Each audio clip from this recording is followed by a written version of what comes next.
Spooky goes on to say sources within the WNBA are now saying the league plans to release Sophie Cunningham in the offseason as effectively banish her from playing in the WNBA ever again. What did I tell y'all? They finna Colin Kaepernick Sophie. I knew it. Ain't no team gonna sign her. So I believe the Fever are going to release her. No doubt about it. There it is. The WNBA's Colin Kaepernick moment is happening right now, and most people have no idea how deep this actually goes. Sophie Cunningham, a 30-year-old guard who just wrapped her first season with the Indiana Fever, is reportedly about to be blackballed from professional basketball.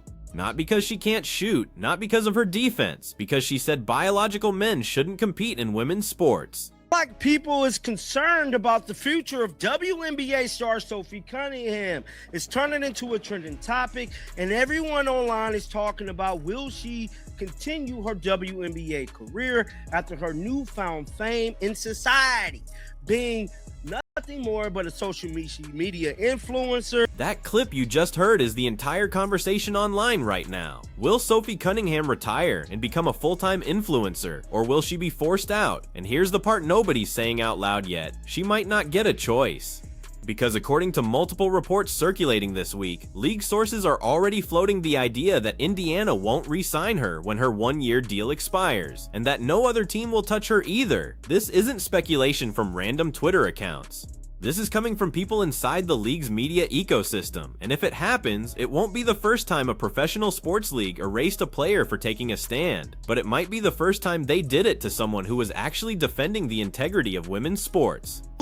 But I will say this, Sophie Cunningham is a lady of the people. I just don't think that she's going to hang it up. Now, with that being said, just like I stated in the beginning part of this video, there is dialogue surrounding her future. Let's go on X and let's see where all of this is coming from. Make sure you guys are subscribed to the tribe, like the video, hype the video. We have to talk about this right here. So let's back up. Sophie Cunningham joined the Fever this season after 6 years with the Phoenix Mercury. She's a three-point shooter, known for her enforcer mentality and her willingness to say what other players won't.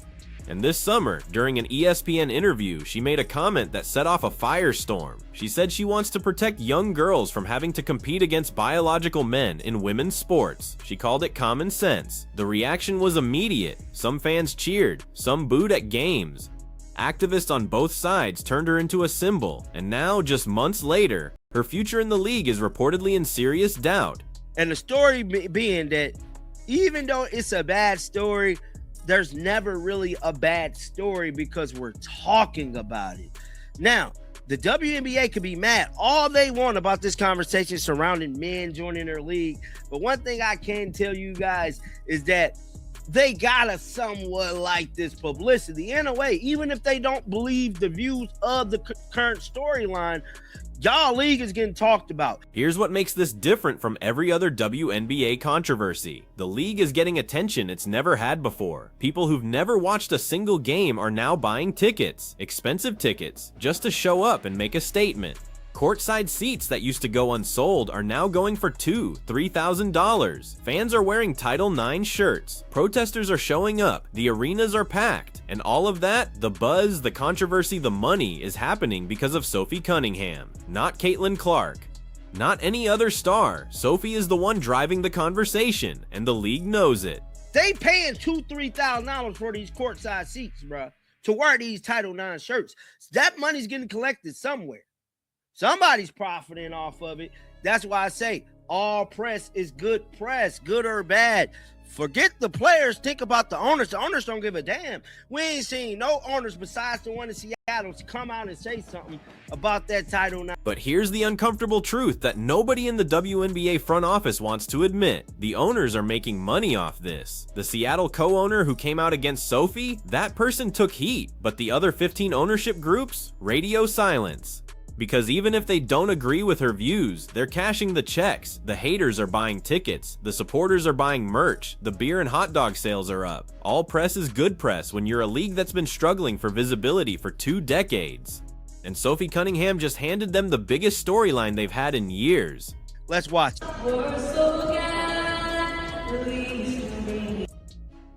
So as you guys can see here, this is the Indiana Fever, man.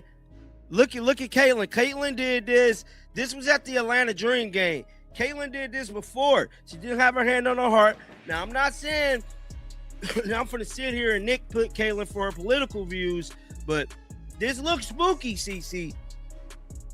This looks spooky. So why would they get rid of her? That's the question that should bother you. If she's bringing in fans, filling seats, and generating more national media coverage than the league has seen outside of Caitlin Clark's rookie season, why is her future suddenly in doubt? The answer, according to the sources floating these rumors, is that her conservative fan base is being viewed as a liability, not a financial liability. Clearly, they're spending money, a political one. The league is reportedly worried that keeping Sophie around sends the wrong message, that it legitimizes a viewpoint the WNBA's institutional culture doesn't want associated with women's basketball. And yes, intervene. This is going to turn into a very, very bad situation. This might be the biggest story of the WNBA offseason, and that is what's going to happen with Sophie, bro. What's going to happen with her? The liberal media is already writing Sophie Cunningham WNBA eulogy. Her future is suddenly in doubt.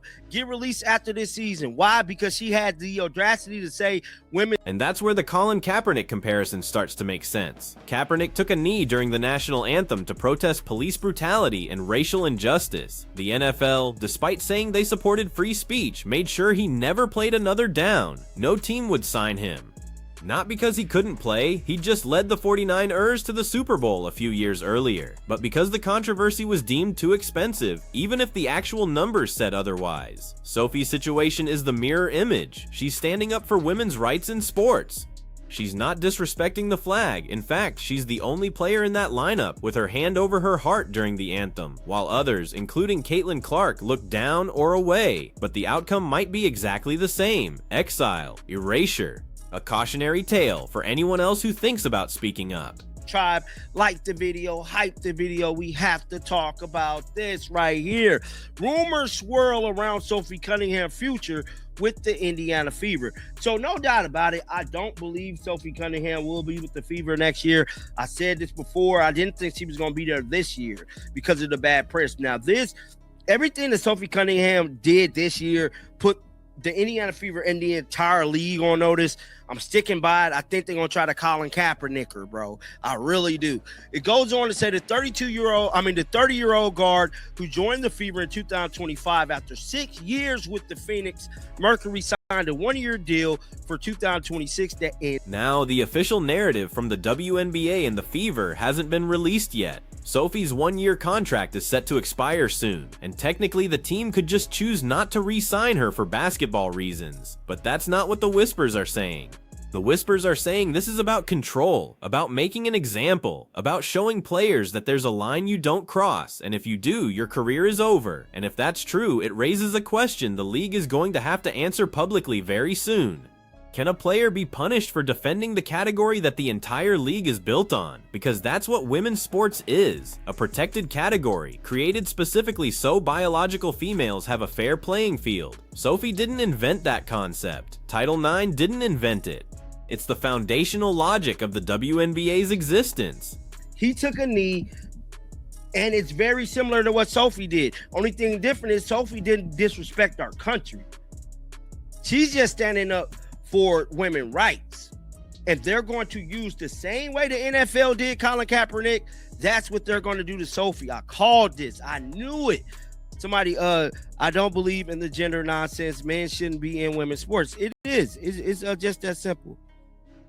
Here's what happens next, and why this story is about to get a lot bigger. If the Fever release Sophie and no other team picks her up, this stops being a basketball story and becomes a legal one. Because if she can prove she was blackballed for expressing a viewpoint that 80% of Americans agree with, and that's the actual polling number on this issue, then you're looking at a discrimination case, and not just any case, one that could involve the Department of Justice. Conservative legal groups are already watching this. They've made it clear that if Sophie is pushed out for her views, they'll intervene. That means lawsuits, federal investigations, congressional hearings possibly.